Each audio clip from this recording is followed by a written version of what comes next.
Hi, this is Tina from TinaHicks.com, and I'm discussing The Secret Doctrine, reading from it and exploring it as we continue. This is not a book that can be understood in the first read. I've been researching this book and feeling its vibrations for the last 15 years, but I'm still just starting out. I feel that. So let's embark on this journey and see what we have. Watch the other videos for more clarity on this one. So, okay, the same can be said of the secret archaic doctrine when proofs are given of its undeniable existence and records.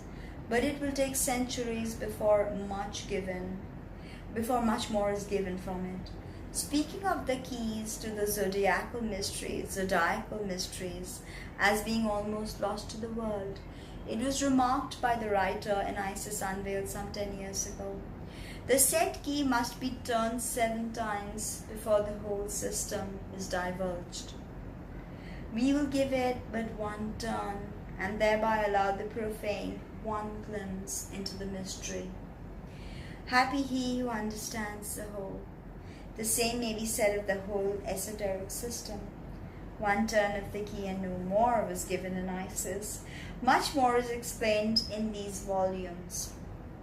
In those days, the writer hardly knew the language in which the work was written, and the disclosure of many things freely spoken about now were forbidden. In 20th century, some disciple more informed and far better suited may be sent by the masters of wisdom to give final and irrefutable proofs that there exists a science called Gupta Vidya, and that, like the once mysterious sources of the Nile, the source of all religions and philosophies now known to the world, has been for many ages forgotten and lost to man, but is at last found. Such a work as this has to be introduced with no simple preface, but with a volume rather, one that would give facts, not mere disquisitions, since the secret doctrine is not a treatise or a series of vague theories, but contains all that can be given out to the world in this century. It would be worse than useless to publish in these pages even those portions of the esoteric teachings that have now escaped from confinement, unless the genuineness and authenticity, at any rate, the probability of the existence of such teachings was first established. Such statements as will now be made have to be shown warranted by various authorities. So basically this is all about her giving you the information from this ancient wisdom religion. I told you this book of Zion is not found by the philologists. They don't know about the particular language. They don't know much about much, actually, to tell you the truth. So as we move on, we are going to turn. This is a key to the doorway of knowledge, and we give it one turn. There's 7 turns. So we will get to all that, but this is where she says that, you have to understand, go approach it with your finer awareness, intuitive awareness, your heart chakra, okay? So all this is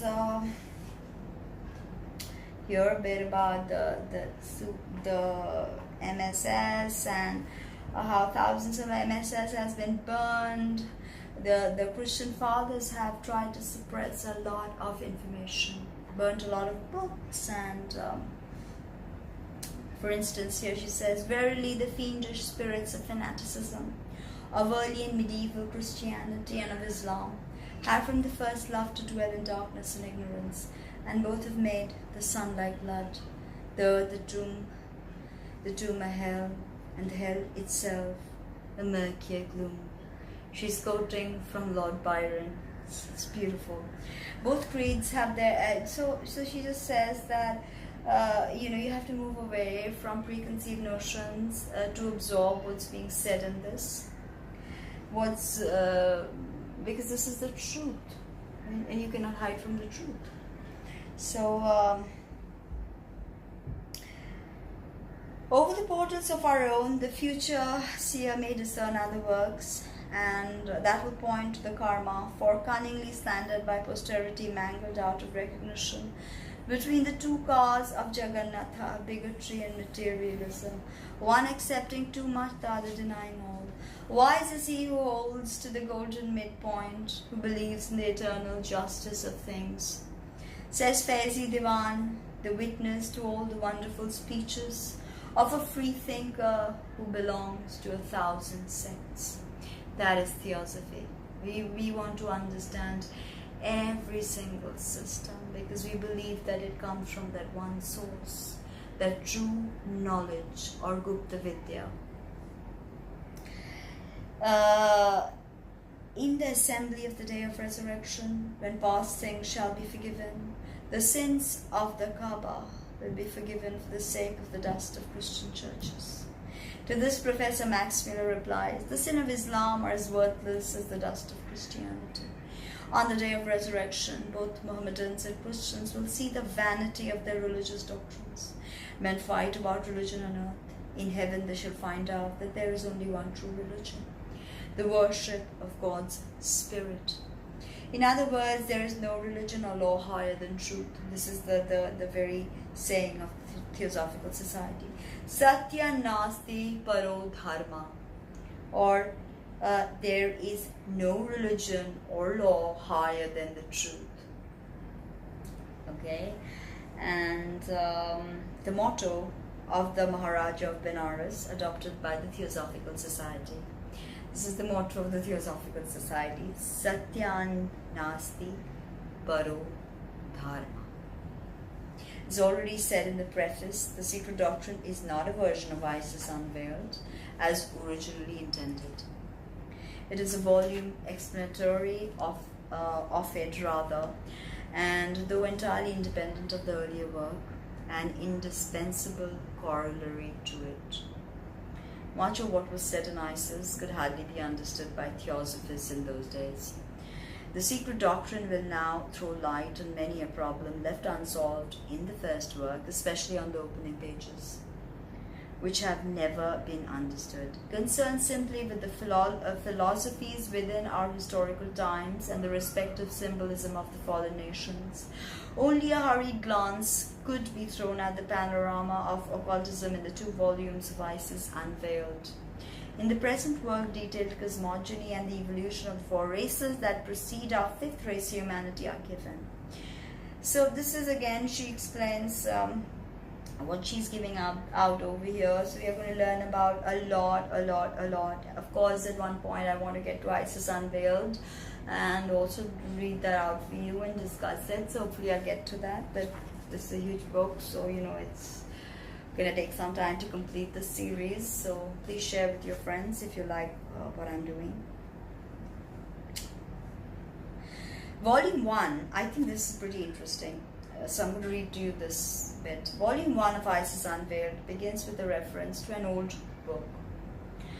So very old that our modern antiquarians might ponder over its pages an indefinite time and still not quite agree as to the nature of the fabric upon which it is written.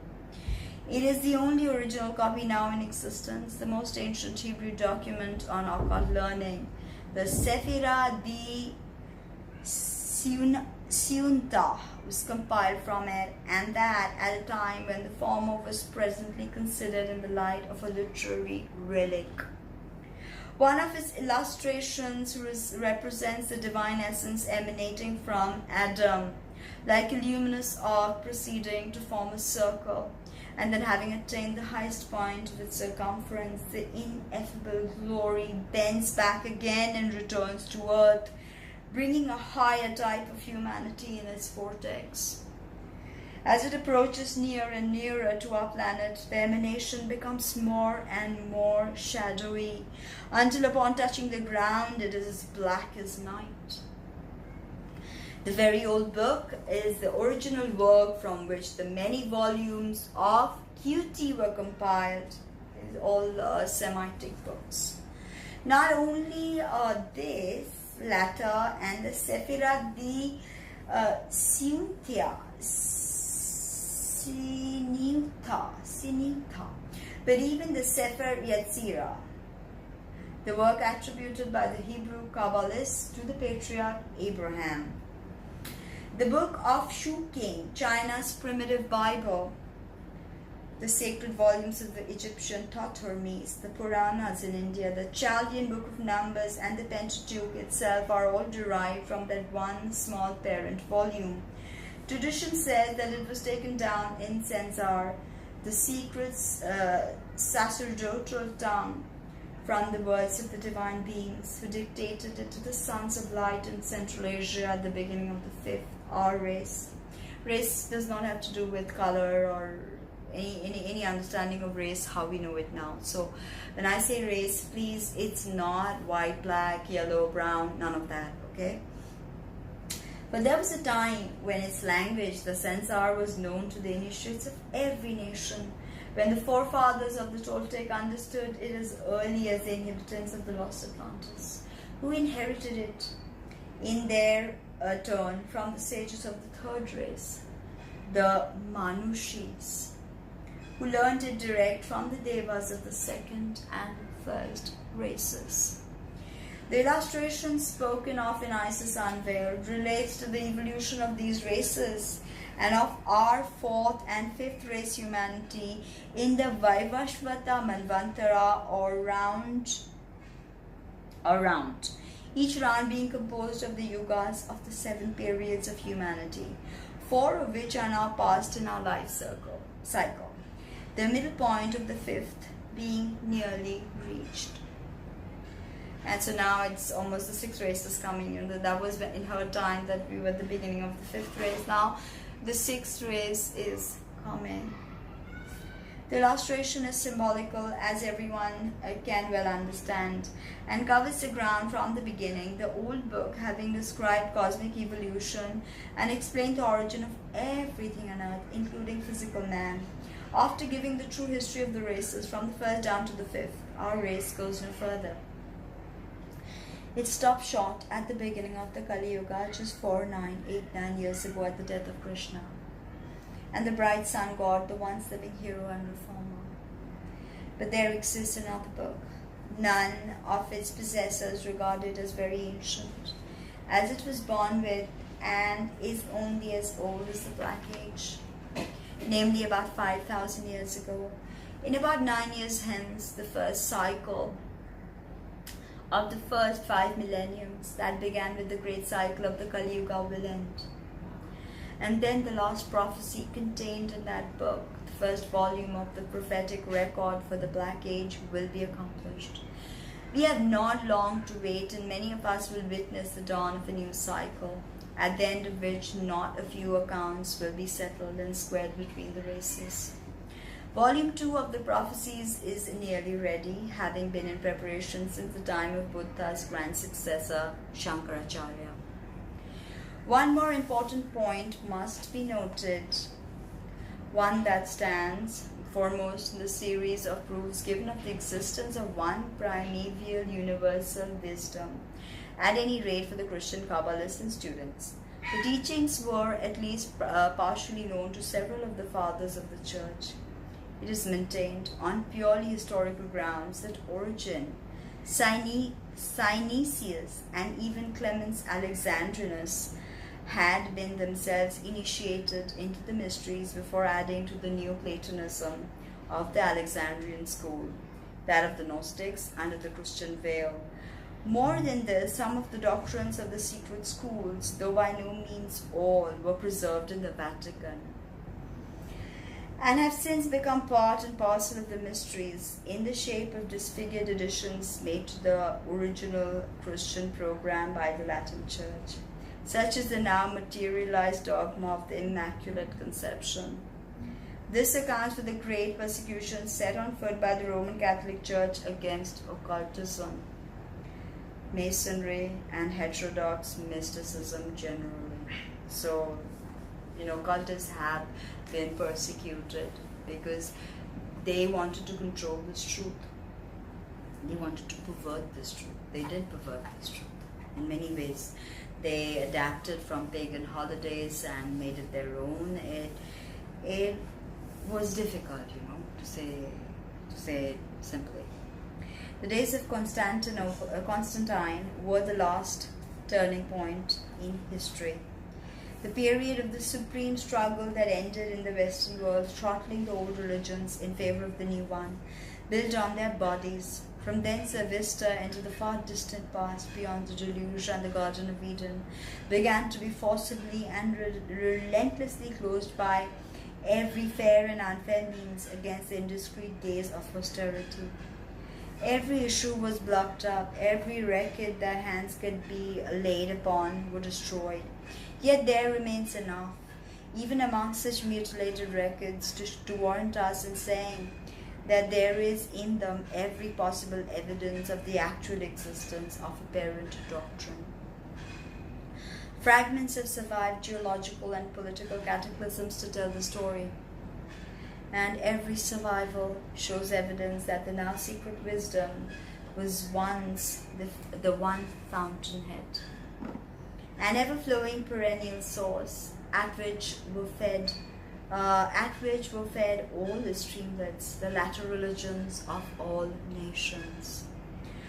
From that first down to the last, this period, beginning with Buddha and Pythagoras at the one end and the Neoplatonists and Gnostics at the other, is the only focus left in history wherein coverage for the last time the bright rays of light streaming from the eons of time gone by, unobscured by the hand of bigotry and fanaticism.